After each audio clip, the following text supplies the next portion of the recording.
Bhí Champíní na hÉireann Áth Cliath dochreta uaireanta le Laighean na Sraithe. An aireachta dul an neart gannart a gCraobh Laighean, nún grathóch a Seinnteoir An Mhí roinnt dachar Clídóibh. Más mac a tír a Thomond Trátarachtas. I gCraobh Seinnteoir Cúige Laighean thug Áth Cliath aigear le córsan An Mhí, chuir dara campion An Mhí ar an mhóthir leis an scórsa. Ach bhí Paul Mannion na gimar go nótála sa chéad le. Agus nuair a chorcaíar an Kilkenny an leorthóid se Harris an Drasnán, bhí muintear an chnic an na hástar fad. Bhí cháinómatas fithe caite nuair a chuig Sean Bugler a ruthar éonar, agus báda mar toráid.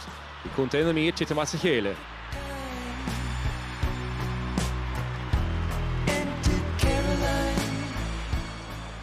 Daim sig Paul Mannion ráscóir eile sa chéad le, agus bhí Áth Cliath inis 5 pointe chun cín. Leis an bise letha mai techt, chiméad ón fréin cúnta An Mhí sa chluithe. Ní a bhatar ach tí faointe teis an scórsa ó Jordan Morris.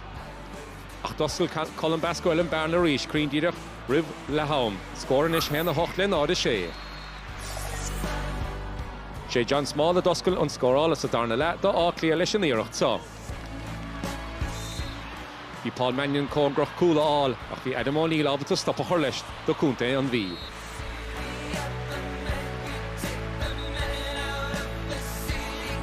Ach le chuige sé neomatar a glog, fuair Mannion an cúla bhí álargaige, téis an obairge Paddy Small.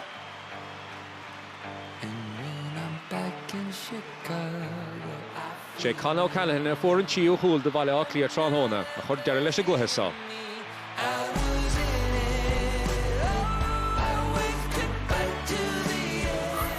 Bhaile Áth Cliath sin a díag An Mhí náda dóíag.